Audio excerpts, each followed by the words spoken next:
Et salut tout le monde, bienvenue sur ma chaîne, on se retrouve aujourd'hui pour une nouvelle vidéo, un nouveau débat du samedi, j'espère vraiment qu'il va vous plaire. Et aujourd'hui de quoi va-t-on parler? On va parler des légendes urbaines, donc soyez prêts à frissonner. Vous savez que c'est ce dont je raffole le plus, c'est quand c'est un peu horrifique, avec des tueurs, des monstres, etc. C'est vraiment mon domaine de prédilection. Alors qu'est-ce que c'est une légende urbaine? Parce qu'il y en a plein qui ne savent pas. Une légende urbaine, c'est donc une légende, logique, donc un mythe, une histoire, mais qui n'a jamais été prouvée, qui se raconte de bouche à oreille. Et à chaque fois, les gens sont convaincus que ça existe.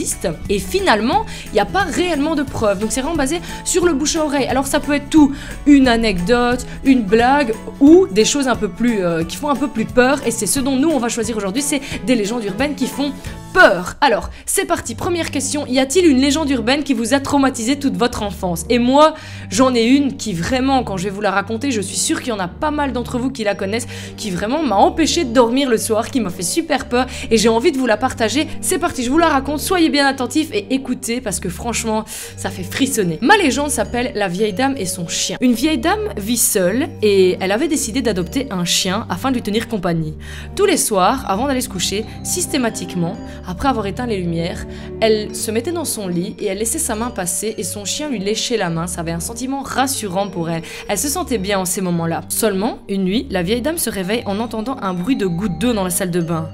Elle se lève donc, sans oublier de faire une petite caresse à son chien qui lui lèche la main comme à son habitude, fait le tour de la maison, ne trouve pas ce que c'est. Elle te dit, ben ça goûte, je trouve pas. Soit. Elle va se recoucher. Même chose, à nouveau, la femme se lève et essaye de refermer tous les robinets de sa maison en se disant, ben il y a peut-être un robinet qui goûte. Elle se dit, ok, cette fois-ci c'est bon, je ne vais pas entendre justement ce bruit de gouttes. Troisième réveil, la femme de nouveau entend ce bruit de gouttes, sans son chien qui lui lèche la main, et décide de se lever et se dit, bah, c'est pas possible cette fois-ci, je vais allumer la lumière, je vais retourner toute la maison, et elle commence par la salle de bain. Lorsqu'elle entre dans la salle de bain, à ce moment-là, horreur, elle retrouve son chien, égorgé dans sa baignoire, et ce bruit de gouttes qui vraiment la tracasse depuis tout à l'heure, ce n'est autre que le sang de son chien qui s'écoule et qui goutte par goutte fait du bruit dans la baignoire.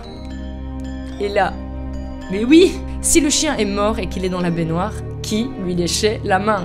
Ah mais moi ça m'a tellement traumatisée, vous vous rendez pas compte, c'est genre, j'en avais peur de dormir dans mon lit en me disant, ah, moi j'imagine un fou comme ça, en train de lui lécher la main, enfin genre déjà quand t'es normal tu lèches pas la main des autres, mais là j'imagine un psychopathe qui a sauvagement assassiné son chien et qui est en train de lui lécher la main. Honnêtement, je vous assure, cette histoire, je m'en rappelais plus avant de tourner cette vidéo parce que j'ai fait plein de recherches sur les légendes urbaines. Quand je l'ai lu, je me suis dit, oh mon dieu, c'est celle-là que je vais vous raconter quoi. Elle m'a traumatisé toute mon enfance, donc à vous, je suis sûre qu'il y en a, et moi franchement j'ai envie d'en connaître plein, peut-être qu'ils m'empêcheront de dormir à l'heure actuelle, est-ce que j'espère que non, mais voilà, lâchez-vous, est-ce qu'il y a des légendes urbaines qui ont traumatisé votre enfance? Deuxième question, y a-t-il une légende urbaine que vous avez pu démontrer? Ça veut dire que par un acte ou peut-être une recherche, vous avez pu prouver que c'était pas vrai. Et là, moi j'en ai une et à mon avis, il y a pas mal d'entre vous qui a fait la même chose que moi, donc on va voir. Je vais vous parler de la légende de Bloody Mary. Alors là, vous allez vous dire, ah, ça me dit quelque chose, Bloody Mary. Ben oui, Bloody Mary, donc le principe est assez simple. Il consiste justement à se placer devant un miroir et à répéter 3 fois Bloody Mary, Bloody Mary, Bloody Mary, et il faudrait qu'il y ait une dame en sang qui apparaisse dans le miroir et qui, vous tue dans d'affreuses circonstances, mais bon, on va pas aller jusque là.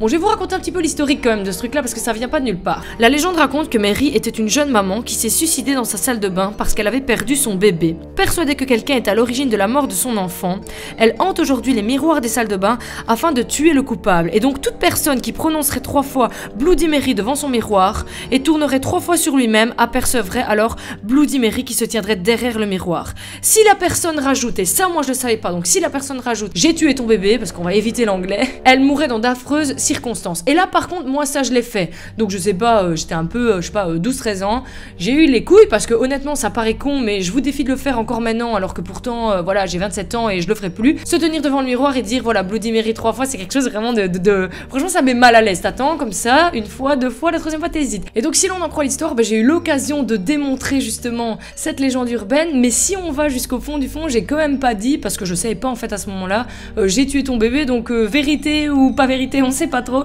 En tout cas, on va te dire quand même que je l'ai démontré. Est-ce qu'il y en a d'autres que vous avez essayé? Il y en a plein des comme ça, hein. Des trucs que vous avez pu me dire, bah, c'est pas possible parce que franchement, je l'ai fait, je l'ai vécu, et c'est pas vrai, donc n'hésitez pas à me le dire en commentaire. Troisième question, y a-t-il une légende urbaine que cette fois-ci vous n'avez pas osé tenter? Donc vous vous êtes dit, ok, je reste bien éloigné de tout ça parce que c'est chaud, j'ai trop peur. Et là, moi, j'ai un exemple que je connaissais très bien via un film, tout simplement, qui s'appelle Le Cercle. Donc pour ceux qui ne connaissent pas, c'est vieux, hein. Après ils ont fait un remake. Le Cercle, c'est un film où tu regardes une cassette, tu meurs dans d'atroces souffrances avec une meuf qui sort de ta télé et qui veut te buter. Là, bon, ça vient de là, mais c'est pas tout à fait la même chose. Il y a une cassette qui s'appelle The Grifter. J'espère que je le dis bien. N'hésitez pas à corriger. Grifter, ça s'écrit en tout cas. Et en fait, cette cassette, il y a une légende qui dit que chaque personne qui l'aurait regardée serait morte ou se serait suicidée dans d'affreuses circonstances, et que les gens, avant de mourir, parce qu'il y a quand même un laps de temps, n'ont jamais voulu raconter ce qui se trouvait sur cette cassette et ce qu'il en était. Alors, je parle de cassette, mais après, évidemment, ça s'est retrouvé sur YouTube, etc. Il paraît qu'il y a des versions un peu fausses, un peu craquées, un peu tronquées.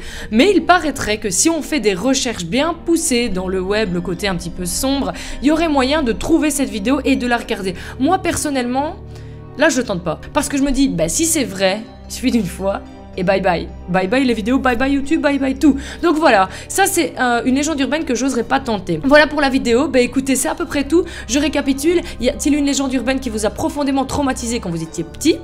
Y a-t-il une légende urbaine que vous avez pu tenter? Et y a-t-il une légende urbaine que vous n'oseriez pas tenter? Voilà, mais comme d'habitude, vous savez que quand moi c'est un peu sombre, etc., j'ai pris beaucoup de plaisir à la tourner. N'hésitez pas à commenter, racontez-moi en plein. Je suis sûre qu'il y en a plein, peut-être même des légendes qui viennent vraiment proprement de votre village. Ça, moi aussi, j'ai fait des recherches, mais malheureusement, sur Mons, j'ai rien trouvé, en tout cas pas dans la norme que je voulais. Donc voilà, en attendant, je vous fais des gros bisous, je vous dis à très bientôt pour une nouvelle vidéo. Prenez soin de vous, likez, commentez, partagez, abonnez-vous, c'est important, et je vous dis à la semaine prochaine. Bisous, bisous!